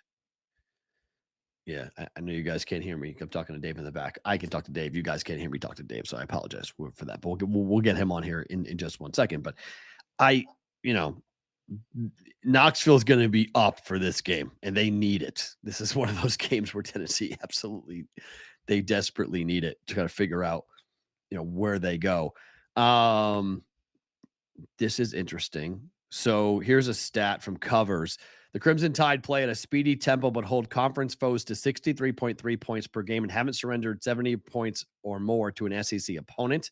The Vols have scored more than 70 points in just 2 of their last 8 SEC games and have a 43.2 field goal percentage. Tennessee team total of 75.5 looks too high. That's an interesting idea. Take the team total for Tennessee and go under. Just go ahead and put him in, Matt. Just go ahead and add Dave, and we'll kind of play with it if you have him available. We'll work that. There might be something going on with Dave's internet today. Might be Dave's turn to be on the internet, short end of the stick, on that. So there we go. You are a bit blurry. That's odd. Oh, and now he's out. So he was there, and then he was gone. So we'll see if maybe you could reconnect with Dave on that. So I don't know. It's team total. Let me look at that real fast. I did not look at team totals last night for either Tennessee or Alabama. For where we might be looking to go with that. That's team total. College basketball team totals are a little bit odd too. They're not always the easiest team props. There we go. Bama total points 72.5. Tennessee total 75.5. Yeah, I think that's probably accurate. I mean, under 75.5 at FanDuel is minus 118. That might be a decent way of playing the game. I don't hate that, to go ahead and play that. I don't hate that because, I mean, Tennessee, let me just look at Tennessee's, what Tennessee has scored this year in SEC play. So they scored 85 against Missouri in the last game. But before that, it's been 65, 46, 67, 70, 77, 70, 56, 77, 85, 87. So in those games, see, it comes down to tempo, right? How fast will Tennessee play? And their adjusted tempo, they are 248th in college basketball for adjusted tempo. The average for a Division I school is 67.3 on KenPom. They're 66.2. So they are, a slow team. Their average possession is 18 seconds. So they hold the basketball and they force teams also 18 seconds with the basketball on defense. So, they stretch games out. So that's part of the issue that I see right now from an Alabama perspective that, I think Alabama is, Dave's unable to connect. Yeah, Dave, you tell Dave, Matt, he has to close out all of those, every one of those things he has to close out on he has to completely shut everything down or he can't get back in. I've had to do that before where you have to be completely, like, literally everything on your computer, every browser has to be closed and then you can come back in because it's trying to go in with another one. So on that, I don't mind that under 75.5. I just think the under, like I said, I think if the Vols get to 70, I'm in trouble for the total. I need this game in the 60s for both teams. Otherwise it's going to be a difficult night and maybe the over is the right play. But right now, I mean, seeing go to 147.5 after going as high as 149, seeing it come back down makes you feel a little bit better that we hit the ceiling for where this game was going to go, and then it's going to come back down. I think Alabama can win the game. I mean, I don't mind. You want to lay 2.5 on Alabama, you're betting on a team that's 12-0, but it's much like last night with Providence and Creighton, where you had a home dog in that time. And I'm going, all right, so the Jays had won 8 games in a row. They'd been playing their best basketball, but they're going into a hostile environment that is very difficult for them to go play there. Rivalry game with Providence, and it goes to double overtime, and it's a win. Now, this game goes to double overtime. I'm dead. But I just think Tennessee's live to win the game. And if the Vols are live to win the game, then I think the Vols and the under correlate. if you like Alabama, I think you like the over. So if you're going to ride the 12-0 Crimson Tide, who again, I think they are the best team in the country. So I don't think it's going to be stunning for me if Alabama wins and the game goes over. I just think the Vols, if it's going to be a win, if you're going to lose a game in the SEC, this is the game that Alabama will drop. This is the one that gets them, because the rest of their games, home against Georgia, at South Carolina, home for Arkansas, home for Auburn, and at Texas A&M. I mean, maybe they lose on the road at A&M, but I mean, I don't know. Kentucky has done it a couple of times of recent memory where they've run the table, and Kentucky has won every game in the SEC, but it's very rare to see a team run the table and go undefeated in conference play, just given the nature of college basketball. So, and Alabama, I don't believe will lose a home game to anyone on that schedule. Their home games left are Georgia, Arkansas, maybe, I guess, but Arkansas, I don't think. And then Auburn. I mean, those are wins. At South Carolina is a W. They're going to kill South Carolina. So it's A&M for them to maybe lose 2 games in conference, but going 18-0 in conference play is, I mean, this is the game. I mean, this is the game that Alabama, if they're going to lose, this is the game that Alabama will drop. And, you know, that's why I think if you like Tennessee, you like the under. If you like Alabama, you like the over. And I think people are liking Alabama. Money's coming in on the Tide, numbers coming down, and the total is now coming back to reality a little bit from a 149.5 perspective, which was just Looney Tunes. After, I mean, and KenPom might be off, but I don't remember KenPom being off by 9.5 points on a total. That is, that is unusual. All right, so I don't know what's going on with Dave. Hopefully we can figure this out with his computer. This is unusual for him to have this long of a delay. I think he might be back. Oh, okay. Do we have Dave back? Hopefully we can bring him back in. And if we do, we'll go right to baseball and we'll start. Oh, we fixed it. Let's go. Let's go. That's clean. Here we go. Here we go. All fixed. Okay. Let's move to baseball because there's a lot of things to get into here with baseball. Okay. New rules in 2023. Going to be a different type of season for this very reason. Yeah. I want to go through each one, and I want to talk a little bit of how we think each one might be impacting total, sides, futures, how we are. The first is the World Baseball Classic. Let's make it perfectly clear. We're guessing at all of this right now. On all this, 100%. These are all proclamation and guesses. As are the book boys. Like, okay. There's no way of knowing how any of this impact anything as far as the betting. Right.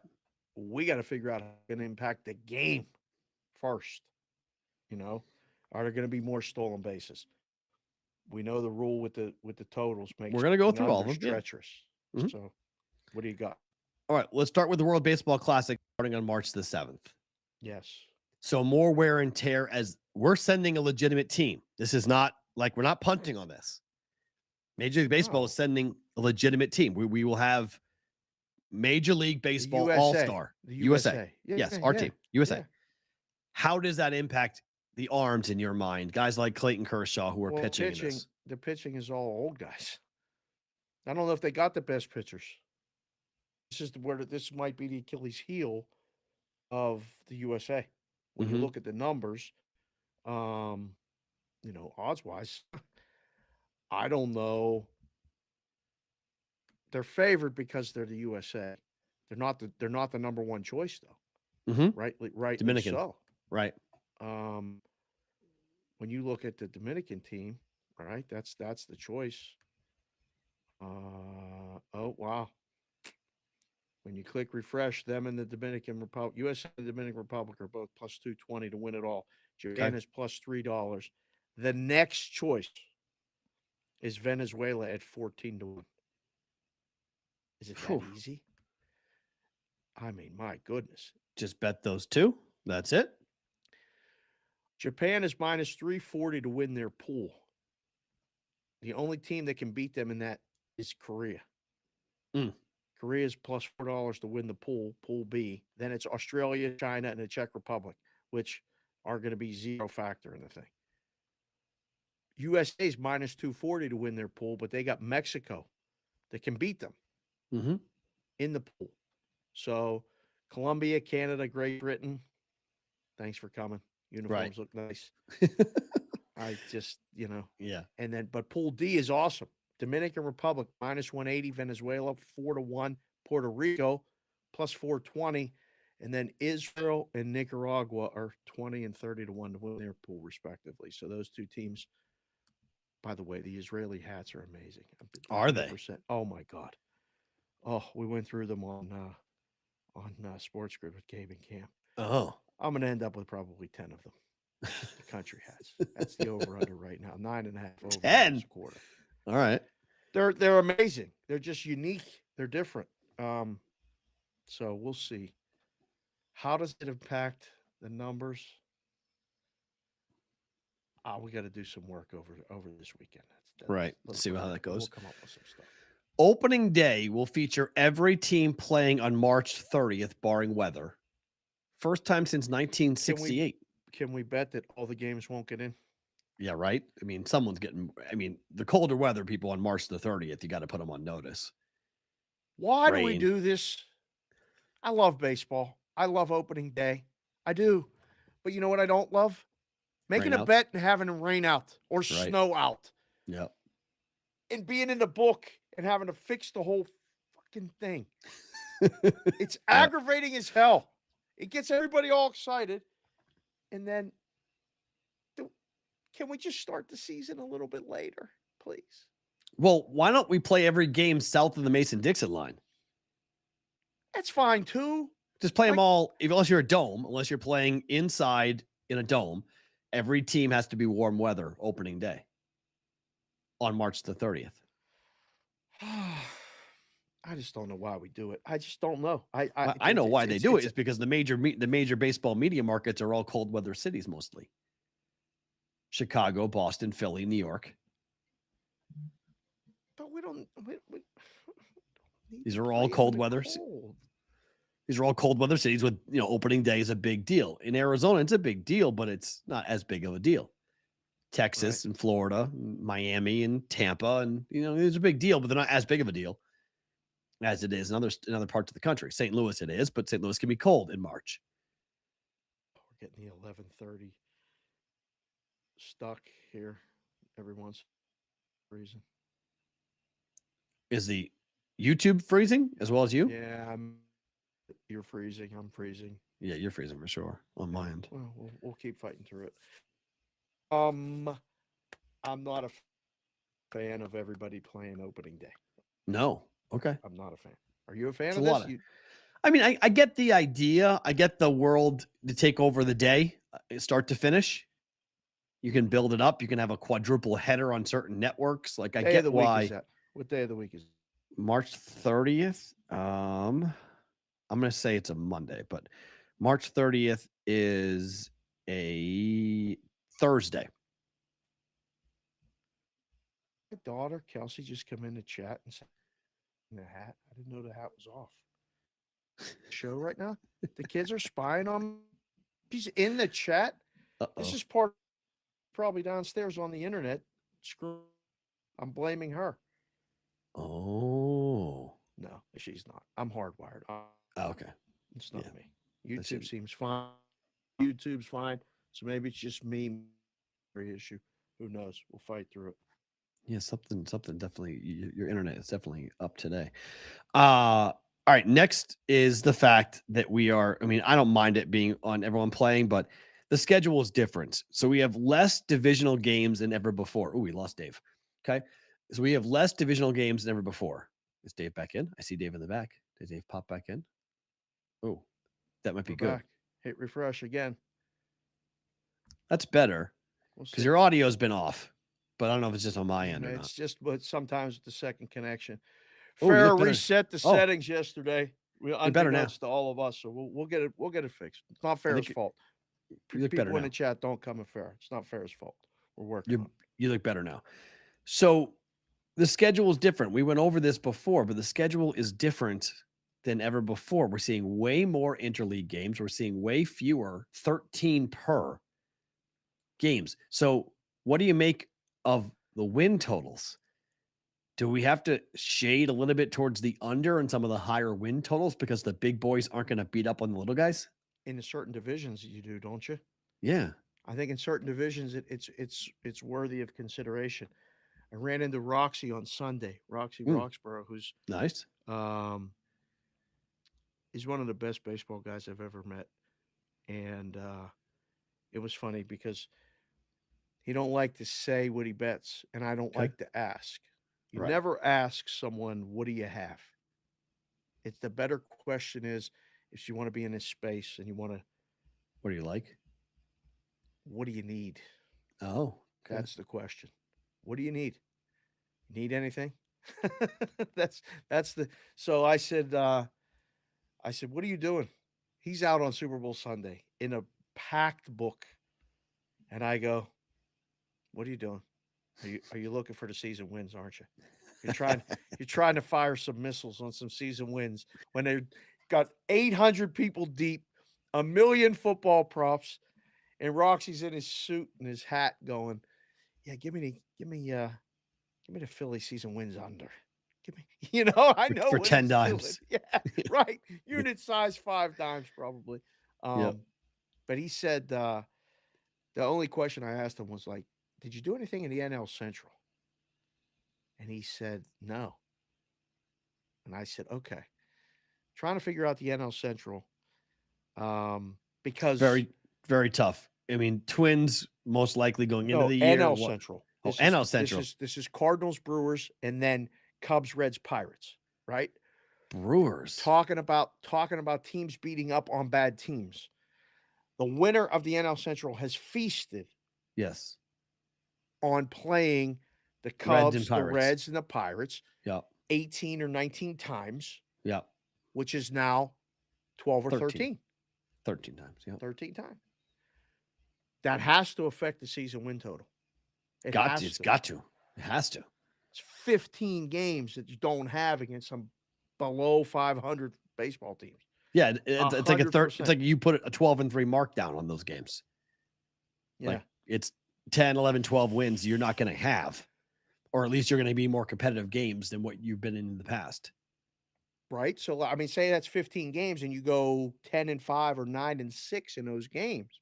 It's a 3 or 4 or 5 win difference, which is not unreasonable. Right. Kelsey, come back. She said bye. She said lose a viewer, bye. Oh no. You understand how hard it is in this house with these women? You don't understand. You don't understand. Sensitivity. Man. They're going to Creighton tomorrow.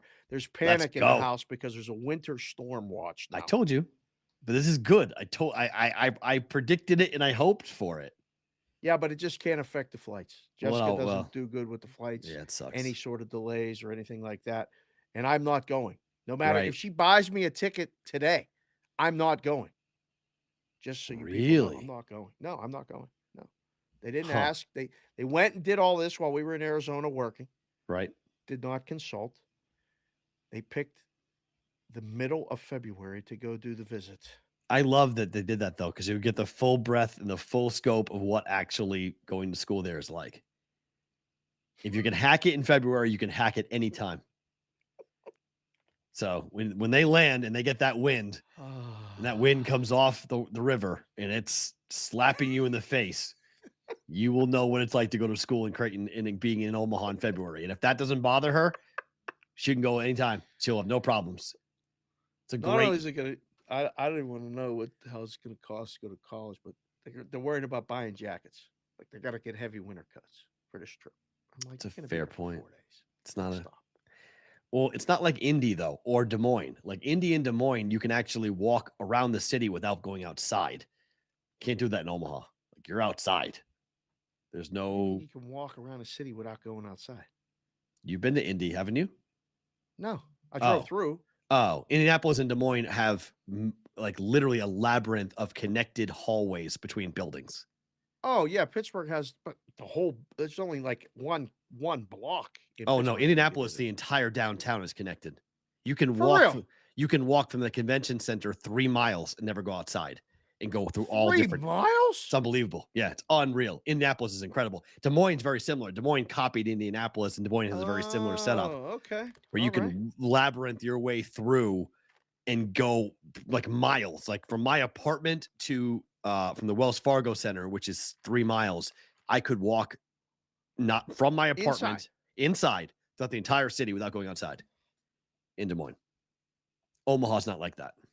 Damn. Omaha's cold. You're going to deal with it and you're going to suffer, but it's really Good. fun. Get outside. Bundle up. Yeah. So if do they want a dinner recommendation? Call you later. All right. Omaha Prime, my boy Mo in the old market. Mo owns Omaha Prime. Phenomenal restaurant. Tableside, a la carte. Mo will take care of him. Mo's a phenomenal dude. Big sports fan, big sports better. Mo's the best. Oh, no. She just said it already messed up the plane trip. Oh, what's going on? Well, that might have been yesterday, though, because the delays and the cancellations yesterday may have spilled over to today and tomorrow. That's possible. I'm not going. Anyways, back to baseball. I'm not going. Sorry, stick to baseball. Go ahead. Have you seen some of these natural rivalries that they're trying to push? Natural? Baseball. They're calling them natural rivalries, is what they're calling them. What are you even referencing here? Okay, so these are the natural rivalries for interleague play in Major League Baseball. Angels, Dodgers makes sense. How about the Astros? Series. Love it. All right. How about Astros, Rockies? What does that do for you? What's natural about that? Exactly. How about Red Sox and the Braves? Why are we forcing this one down our throat? How about Phillies, Blue Jays?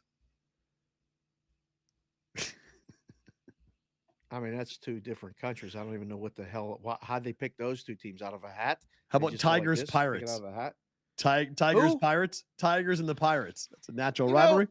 They keep doing this with the Pirates and like Detroit, Pittsburgh, Detroit, and all this other stuff. No, I don't buy that either. What are we doing? That's the teams. Here's the list of the natural rivalries for Angels, Dodgers makes sense. Orioles, Nationals makes sense. Mets and the Yankees, White Sox, Cubs, those all make sense. Royals, Cardinals, Right. those make sense. So since you've got those, you have to manufacture this. Rays, Marlins. You're going to manufacture Rangers, Diamondbacks. Marlins at least is the same state. Right. Rangers, Marlins. How does that feel? You said Rays. Sorry. I mean, no, sorry. Rangers, Diamondbacks. Excuse me. Rangers, Diamondbacks. How's that feel? Rangers, Diamondbacks. What is it, like a Southwest thing? Like Texas and Arizona? What are we doing? I just different leagues. What are we Guardians, doing? even Guardians and the Reds is not entirely. It's interstate, I know, but like that's yeah. Cleveland and Cincy, it's in-state rivalry. Interstate, yeah, I know. Padres, Mariners, like that. Padres, Mariners, just knocked over everything. My God. Padres, Mariners. What? Right. These are the natural rivalries. That's in the same time zone. Right. But this is, I don't know. Major League Baseball is stretching here to have these things. These are home and home series that will be played throughout the season. 42 interleague games for each club will be split evenly among the other 14 non-league teams. Each club will play 7 of those series at home for a total of 21 games and 7 of those series on the road for the remaining 21 games. So you play every team in the other league, but you don't necessarily have a home and home with them. You Correct. Play some of them just strictly away, some of them just strictly at home. Except for the natural rivalries. Those are home and home. Yep.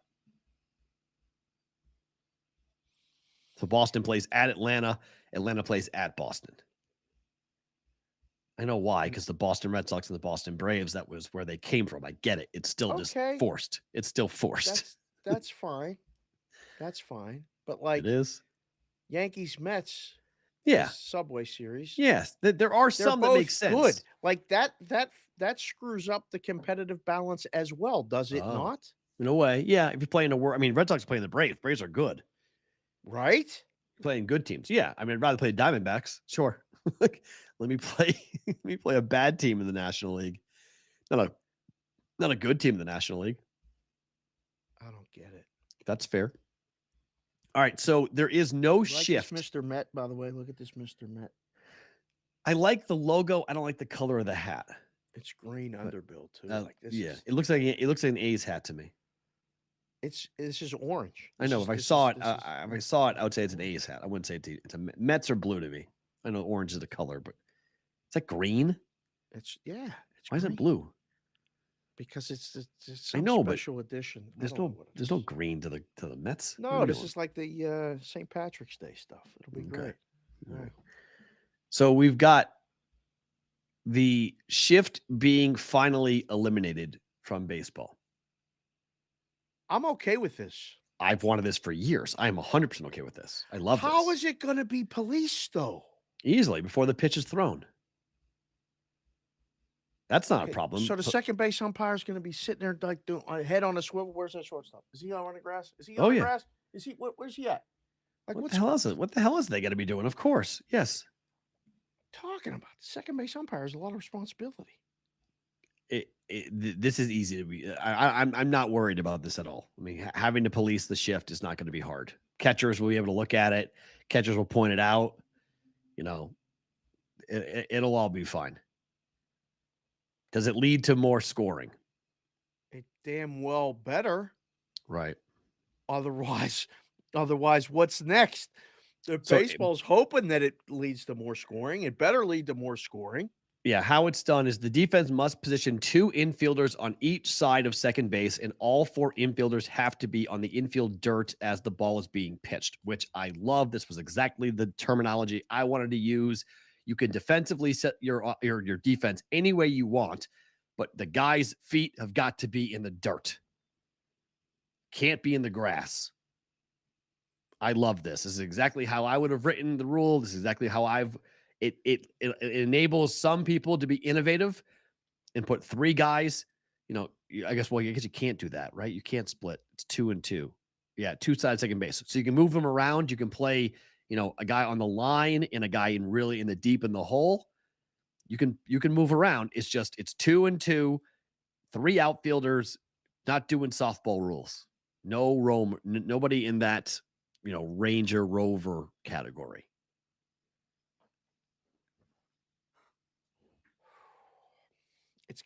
So the shift changed the up the middle, right? Mhm. They were putting 3 guys on the left side of first base or second base, right? Both. Yep. Mhm. They put the third baseman on the line, the shortstop in deep in the hole, and the second baseman would play just up the middle and pitch guy inside or whatever and try to hit him. A lot of outs were made up the middle. You can't do that anymore. I mean, they can play up the middle, but just not on the other side Yeah, of the base. like you're supposed Okay, to. Right. Play double play depth, which is up that's the middle. fine. Yep. We watched while we were in Arizona having lunch at that place at the ballpark. We watched that guy meticulously fix that dirt for like an hour. I still don't know what he was doing. And by the way, Mikey, awesome. Always forward, never straight with that picture, changing the picture of black and white that Farrah took of me and you talking Ooh. while we were solving the world's problems was awesome. Looks nice. Yeah. But the question back to you is, you wear a lot of hats on the show. I wear a lot of hats on the show. The guys bet over today are going to win because I keep changing hats. I'm trying to keep you guys guessing. You're a meteorologist. You're a lawyer. You're a lot of things. I don't know how much landscaping you've done. But can we fix the dirt to be a little bit deeper now, to be on the dirt? Because if you're on the dirt, but the dirt extends a little further behind into the field, you're still on the dirt, but you're still kind of shifting. You know what I'm saying? I mean, they were playing with lefties that will refuse to hit the ball the other way. They were playing the second baseman in shallow right field. Right. That's what I want gone, which is now gone. That is gone. That alone will change. Do you know how many more hits David Ortiz would have had? Exactly. If this was not allowed when he played? Yes. So yes, I am 100% on board with the idea that a right-handed hitter or left-handed hitter can put a ball in front of the left or right fielder and get a single now versus having it be a ground out. I hate that, or a second baseman that's playing at double play depth and you hit a ground ball that's to the right side that the second baseman can't get, but the rover's there to get it. And the rover throws the guy out at first base because he's slow. I hate that. It's so annoying. It sucks. So now it's gone. Now we have to actually play baseball. I love this is the most important rule change of the year to me, that the shift is gone. Right. That now we're playing defense the way defense is supposed to be played. No more softball defenses. Is it? I'm taking the kids to the airport, by the way, just so you guys are still Okay. watching, listen to the show. The show's going to start at 11 o'clock Pacific tomorrow because I got to take, unless we got a delay, which I'll find out about after the show, what time we're leaving for the airport, because now it sounds like flights might be switched. But is this going to shorten baseball games, Perrault? Shorten? No. Do we need to shorten baseball games, Perrault?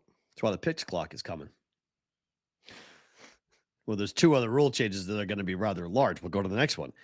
The pitch clock, this is what they're doing to stop that, because more scoring means longer games, unless you have a pitch clock. Here comes the pitch clock. God.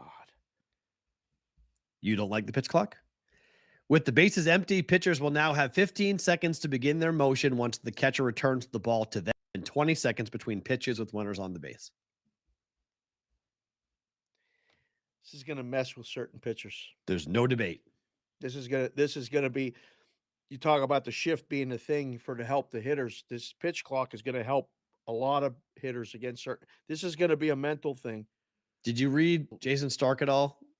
Because I died laughing. There's a quote that Major League Baseball is expecting this with the pitch clock and all the rule changes in spring training to be a shit show. Direct quote? Yeah, direct quote. We're expecting a shit show. I love the word shit. It applies to so many things. I love the word shit. They're expecting a shit show. This is going to be a shit show. Yeah. You got to install this in every park. There was no clock. Well, it was last year in spring training. They had this before, but now it's going to be implemented as if like guys weren't taking it seriously last year because they knew it was not going to be part of the game. Now you got to get your repetition. You got to get your rotation. You got to get everything good to go here. The ball comes back to you. You got 15 seconds to throw the ball, and you're getting counted down.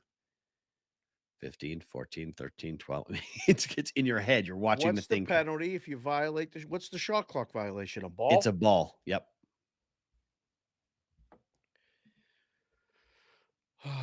It's going to mean more walks. Probably so. And then when you walk more players, now here comes the pickoff rule, which they now changed the pickoff rule, which is equally going to make, this is what really spurred this quote as being a shit show in the spring training, is because the pickoff rule, people are really confused. So pitchers are only going to be allowed 2 disengagements from the rubber. The number of times they can step off to throw to a base. They get 2 times. Stepping off the rubber. You can't even step off to keep the runner on. So like, forget throwing over. You can only, once you are engaged, if you step off a 3rd time, it's a balk. Runners advance. The only time it resets is if a runner steals the base. Then it resets. This is why baseball is claiming it's going to be a mess, because pitchers are going to have to, some pitchers throw over 3-4 times easy every at bat. Sometimes you just step off the rubber just to fucking stop the game. Sometimes correct. You literally just go, hold on. I don't even know what pitch I want to throw right now. I just got to step off and pull my hat off. Got to rub the ball a little bit. I got to control the game. I used to do it all the time. I didn't feel like throwing over there, but I wanted his ass back on the base. I knew the catcher, even like when Brother Dan, he didn't even have to give me signals. But when he did, and he gave me too many or he put his fingers down, I didn't see it, I'd step off and I would just stare at him and say, I don't know what pitch I want to throw yet. Hold on. Can't even do that now? Mm-mm. You do it. You just can't do it more than 2 times per at bat. Stolen bases are going up. Okay, so then there's that. Now baseball has made the bases larger. Oh, there were some funny memes this morning. Yes, there were. People be talking. So about we some go, funny shit, all right, big you can ass take, squares. once you throw over 2 times, okay, now you know you can take as big of a lead as you want because a guy can't throw over. So you can be like halfway to second base and they can't throw over. So as a pitcher, you can't throw over the second time.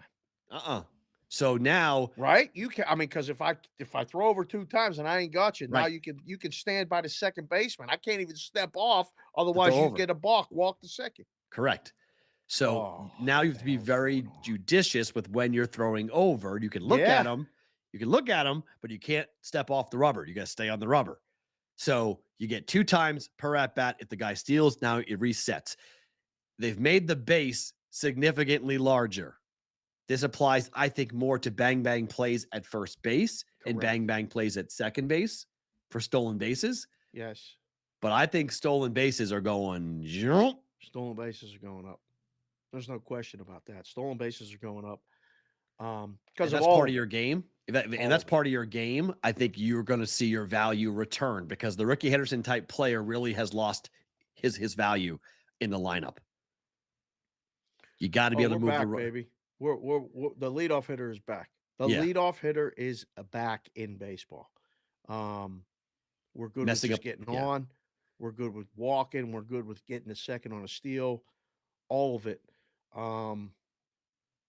I think this. I mean, that'll be good. I'll be. We need more than walk, strikeout, or home run in Mm-hmm. baseball. We need Mm-hmm. more motion. We need more movement. We need more opposite hit field hits. We need more doubles. All of it. This will contribute to a lot of it. But I don't like what they're doing to pitchers. This is bullshit. I'm a pitcher, always have been, always will be. I side with the pitchers. Mm-hmm. They better put a shot clock on the hitters. I don't want you to be Well, able they to can't. step They out. already did that. Remember, last year. They already did that. You can't step Yeah, out. but they better enforce that shit. Right. There's already a rule that keeps them in the box. So that's now the pitch clock is involved to keep the game moving. I think they're going to it's going to be a more offensive game now, which doesn't necessarily mean a shorter game. I don't think if that's the goal, they're gonna mess it up. It's not gonna shorten the game time wise. No, but Right? more action More at least runs makes means it, longer games. but makes it more enjoyable to watch. They want the product to be better. This is That's more of fine. a product. Like I still believe this idea, like a 2.5-hour baseball game versus a 3-hour baseball game. If you're a baseball fan, you don't care if it's 2.5 or 3 hours. You know what you're getting yourself into by watching baseball. There needs to be a enjoyable experience. Right. If you like it, 3 hours of fun is 3 hours of fun. It's great. But 2.5 Right. hours of boredom, it's 2.5 hours of boredom. It doesn't work. So, You're right. Sign us Sports off the Grid, thank you very much. We appreciate it. We'll be back Rest of you tomorrow stay here. on a Thursday. The rest of you guys on YouTube and Twitter, stay with us. We're going to run a little long because of our technical difficulties. Yes. BVB back tomorrow on Sports Grid for a Thursday. So then there's less during these blowouts. So if we're having higher scoring games, Yes. you're not going to be able to throw a position player Yes. the way you used to. So if you're losing 8 runs or more, you can throw somebody. If you're winning 10 runs or more, you can throw. Okay. They don't want the shortstop in their pitching. They don't like it. Well, you put in the rundown. Will this affect betting? I can tell you and the listeners, viewers, again, thank you, boys and girls, for being here and watching. There were groups last year that would send out alerts that a position player was in because the algorithm didn't know. Yep. And you could bet a team to score a run, yes or no, and it was priced like it was a regular pitcher. And books were getting annihilated on this shit. There were betting syndicate groups, guys I know, that would legitimately go, yes, St. Louis 9th. Bury it. You get this text or DM or Discord or whatever the hell means that it got Right. out. Yeah, that was a betting opportunity that is going to go away because it's going to happen less. I think baseball had to do something because the teams and the managers and stuff were taking advantage of the fact that they could do that. It sucks for the betting because betting the yes when it was like, That's good. minus 180 instead of minus 1800. Because it was pretty much a lock that they were going to score a run when a position player pitched. And it was not priced as such. So the Cardinals and Cubs are playing in London. 2-game set. Do you like that Major League Baseball goes over there and plays? It's a good series, big rivalry, getting taken away from the fans in Chicago and St. Louis and being sent to London. Surprised that they gave up these games. These are guaranteed full houses, are they not? 100%. It's big Cardinals, rivalry Cubs. games. Yep. Yeah, this is ones you don't have to. But I mean, they're going to sell out over there, I guess. Is London 100%. Star for baseball? Yes. I mean, Red Sox Yankees over there was huge. I'm convinced Red Sox Yankees on the fucking moon would sell out. Probably, yeah. It's just that's what it is. Like, right. Listen, they're trying to push a lot of our sports over there, and those people are coming over here trying to push their books and their ways of doing business on us. And soccer. Soccer's fun. It's not. It's not for everybody though. Neither is baseball, but we'll see. Yeah, not for everybody. And then Phillies and the Nationals in Williamsport, Little League World Series, 2-game set for those guys over there. Tell the guys that are still here watching the show how to get in the Discord, please. Betting, bvbshow.com/chat. bvbshow.com/chat. Ladies and gentlemen, that gets you in the list. Discord, free invite. Discord, yeah. Mm-hmm. Grady Dicker, the kicker, is in the chat. He's in. He's back. Good to see you. You asked him to come back. He's back. That's a big win last night for you, Jayhawks. It was, yeah. Phillies and Nats in Williamsport will be awesome. Have you ever been to Williamsport? No. Brother Dan was 1 game away from qualifying for the Little League World Series. The other team from when I was 12 years old, we had American League All-Stars and National League All-Stars. I was on the American League All-Stars. National League All-Stars went to Williamsport. Yeah. That's pissed me off. Brother Dan. Pissed me off. off. This close. We weren't that close. I was on the wrong team. If I was on the other team, if I played for the Phillies versus the Orioles, I would have been going to Williamsport. But my All-Star team lost. The other one went. I was like, why didn't we play one All-Star team? Why did we send 2? Because they got smoked in 2 games. Lost, dead. Yeah. I was like, yeah, if we sent our number 1 teams, because I would have been the starting center fielder on either side. I was one of the best center fielders. I was the best center fielder in my town at my age. So I would have been on either team I would have been on. I would have been going to Williamsport. This is very exciting. Grady Dicker, the kicker, he's active in the chat as well. Thank you again for being here, sir. He said he heard a request was needed. Dicker yes, it was. Here. That's right. I love it. Bet it or book it time. Let's go. Back to my hockey bets. Under 1.5 goals, Minnesota and Colorado at -105 tonight. 10-1 to the first period under for Minnesota. Damn. It is an awesome run. 4-6 to the over for Colorado. They're on a back-to-back that scored 1 goal last night. Fleury's in net. He's 3-1 to the first period under over the last 4. Is it Georgiev? How do you say the goaltender's name for Colorado? It's close enough. Okay. So he's allowed 0 goals in the first period over the last 5 games for him. How to say names that are I'm just asking. I always mispronounce. Georgiev. Okay, so Georgiev. I think that's what it is. But starting goaltender for Colorado. Put it phonetically in the chat if you know. So he has not given up a goal. Has he been confirmed? He's likely. Fleury is confirmed in net for Minnesota tonight. Would have rather Gustafsson, but I'll take Fleury. Fleury's been okay in the first period. He's been bad in the second and the third periods, but first period, Fleury's been okay. I think bet it. Better to book it. I think bet it. Just bet the streak, 10-1 over the last 11 games. Yeah, I just 1-0 Colorado. We're fine. Yeah, It feels like it's one. I'm not crazy about this. I get that little pain in my stomach, but All right. I bet it. I'm back with the gift parlay today. Oh. PSU Auto is following this bet, which I appreciate him. GF. Thank you, Auto. Speaking of GF? Auto, Okay. GF. Yeah. So he's trailing this with me. Yeah. Buffalo, Vancouver. Gift parlay.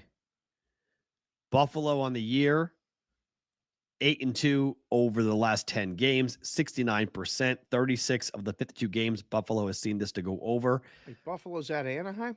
Correct. Holy crap. They're minus 220? It's minus 180, at least it was last night. It was minus 180 on the gift on the goal in the first 10 minutes of this game. Oh, this has to happen. Okay. Sold. What's the other game? Minus 175. Vancouver At home against the Rangers? At the Rangers. Yep. At home against the Rangers. Oh, goal in the first 10 minutes. Number one team in hockey to a gift. Vancouver continues to be a wagon. 39 times out of 54 games. That's 72.2% of the time. This has happened. Rangers aren't horrible. They're not great, but they're not horrible. They're 6-4 over the last 10 games. 51% of the time. Kind of a coin flip on the Rangers, but because of Vancouver just gives up goals. This has to be a bet. I think this has to be a bet. Yeah. Yeah, and it's G or GF. G or GF. Thank you. Thank you, Grady Dicker. God, this guy's working. He's helping us with the chat. This is great. So goalie making his NHL debut. For Vancouver. Arthurs Silvos. Where are they pulling these guys out of? Who knows? But I'm not worried about it. Guy came in for Ottawa yesterday, made his NHL debut, made 46 saves, and beat the Islanders. Can happen, but also can go the other way. Yasturkin is in net for the Rangers. You know who's going to the game tonight in Anaheim? Gabe? I just got this. No, Auntie. Our nice guy is halfway to Anaheim. 15 South is a parking lot currently. Ouch. On a Wednesday. Sorry, Auntie. He's listening and watching the show on the drive to see his Sabres. That's fantastic. Yikes. So, and then, so the gift parlay is plus 144. Okay. You like that? Yeah. Edmonton and Detroit over 6.5 at minus 125. 17-7-3 at home. Edmonton on at home. Skinner's in net with a 2.99 goals against at home. Detroit 13-10-1 to the over on the road. Husso's in net with a 3.19 goals against. How does this not go over? Gave up 4 goals in the matchup a couple of weeks ago to Edmonton. This has to go over. I think 7's going to pop. Let's see if they finally went there. Nope, they haven't gone there yet. I thought we'd see 7. Yeah, it's got to be. It's got to be minus 120 at FanDuel. Get better juice than what I paid last night. I paid minus 125. Detroit, Edmonton minus a quarter. So a couple places look like right now they're moving it down. I don't know. Maybe they don't like to bet it. Maybe they want to book it. Okay. I don't know. I'm good with Edmonton team total over alone. That too. Yeah, you can bet that too. And then Alabama, Tennessee, I took 145.5. It's 147.5 now. Got as high as 149.5. You like under? I took under. Yep. Yeah, I'll book this one. I don't know. I like over. No I can't wait. Particular reason. This would be one of those games. This is the game of the night. Yeah. Can't wait to watch this game. This game's gonna be a lot of fun. Yep. I like Tennessee money line, and I like the under. I still have yet to determine which side I like. This is where Alabama. This is the game they drop it because if they don't drop this, they're gonna go 18-0. They're gonna run the table in the conference. Really? Yeah, we did the game while you were logged out. We did the remaining home games are going to be, they will be 15-point favorites in all 3, and then the road games are A&M and South Carolina. Like, wow. So if they don't lose tonight, they're going to run the table and go 18-0 in conference. That's why I think they lose this game tonight. Damn. Going to be a number 1 seed. Oh, they're number 1 seed now. They could almost lose out and be a 1 seed right now. They got that almost locked. Yeah, they're a 1 seed, 100%. They have some amazing wins on their resume. Alabama, I can't believe it. Yeah, they're going to be a formidable opponent coming down the stretch here into it. Favorite thing about today is what? I'm running over to your house to pick something up, and then I gotta deliver it to the guy. Okay. I stopped in and saw them this morning Oh. on the way to just grab a drink. I saw our guy's car over there at the Omelet Cafe, so I ran in and saw the boys. Because his son Frankie works there, Mm-hmm. and Nicky works there. Nicky's an Eagles guy. He's still not recovered from the game. He's still, um, he's like, man, they can't call that penalty in that spot, but we couldn't stop anybody in the second half. And I started laughing, and I said, these fucking sports, they do bring us all together. Like, and it's so much fun to be here and talk to you with Farrah in our ear, making sure we look. But like the guys in the chat, we got guys and girls from all over the place still talking about the games, and then we can transition to Alabama being the number one team in the fucking country in basketball. I still can't get over that. But it's just another Wednesday in February, baby. It's freezing outside. High today of 40 or 41. Wind, snowed yesterday, and we're talking about sports. I mean, beyond blessed. Beyond blessed. The Chiefs parade is currently going on right now in Kansas City. Really? My favorite thing about today, I have a million passwords, but almost every single password I have has the numbers 2 and 3 in it. Almost every single one.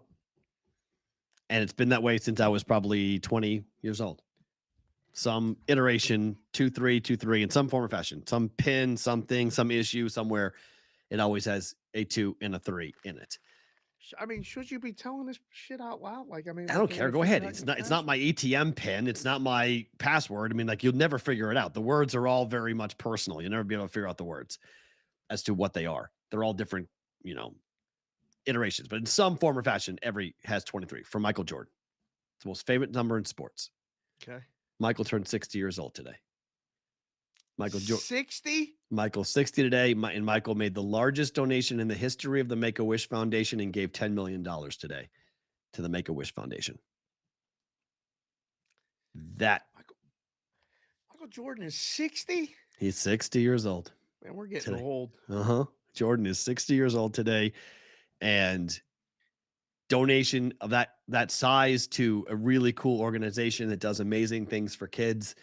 It's awesome to see, to be able to have that much money, to be able to give that much money is really, really cool. And, a buddy of mine is connected to Michael pretty closely. So I get a lot of cool things with Michael. And so I hear a lot of wild stories and different things that go on in the number of his golf course in Florida.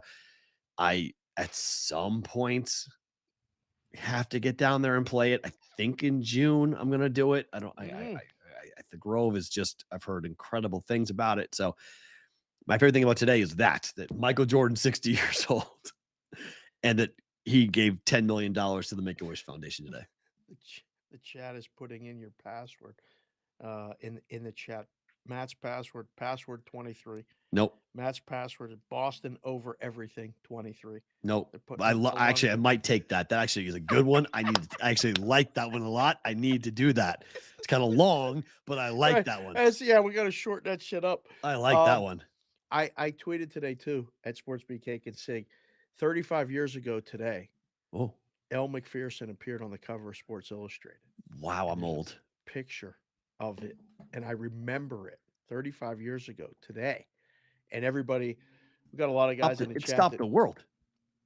Literally stopped the world. If anyone is in this chat remembers running to the mailbox on certain days, Thursdays for me was Sports Illustrated.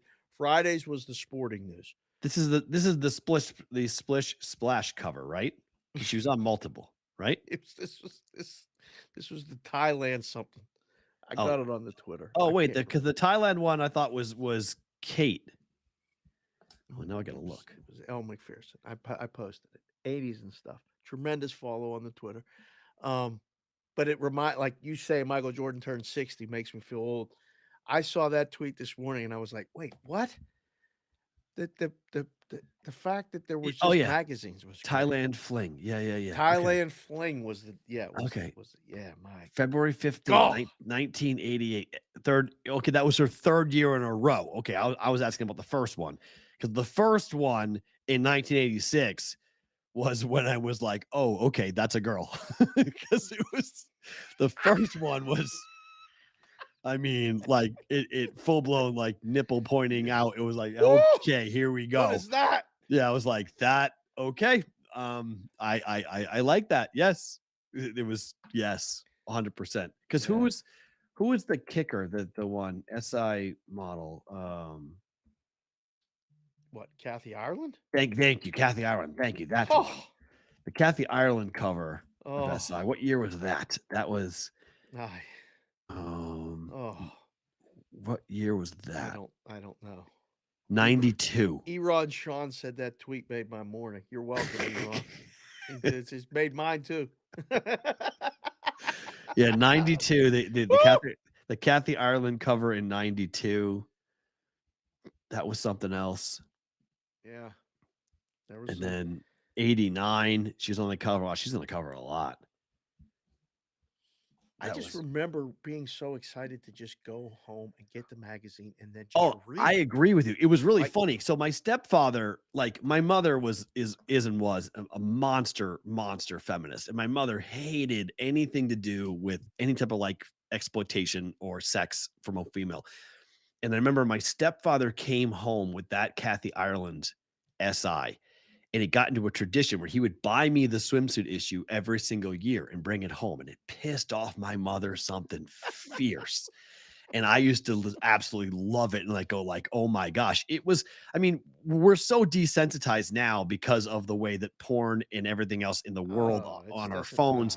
We've totally changed the way that we are mentally. But you have to remember, like, if you're kids who are young, like in the late 80s, the Sports Illustrated swimsuit models, I mean, that was as close to porn as most of us ever saw. I mean, that was like it stopped traffic. It was the debut of it, the unveiling of a sports swimsuit. It used to be wrapped in cellophane and they sold it behind the counter. Yeah. Like they kept it like it was like very special and was very hard to acquire for a 10 or 12-year-old. It was gold.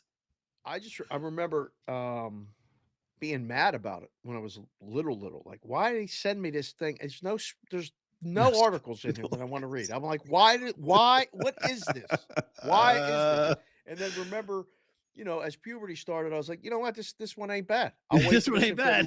This one I'm ain't okay bad. with this. Yeah. I'm okay with this. Yeah. This is I'm okay. good with this. Yeah, this is good. I was very interested in a lot of things that were in that magazine. That, I mean, even the advertisements in that was the Super Bowl. Yes. There were ads in there that never appeared again. Like, it was special. It was thick as could be. And, had to have a discussion with the mailman. Like, the mailman he used to step on the grass.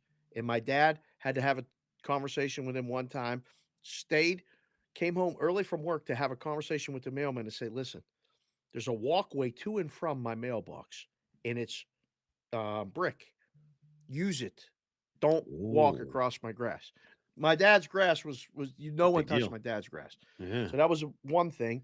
But I had to have a talk with the mailman and say, look, man, I know the mailbox is small. You cannot fold.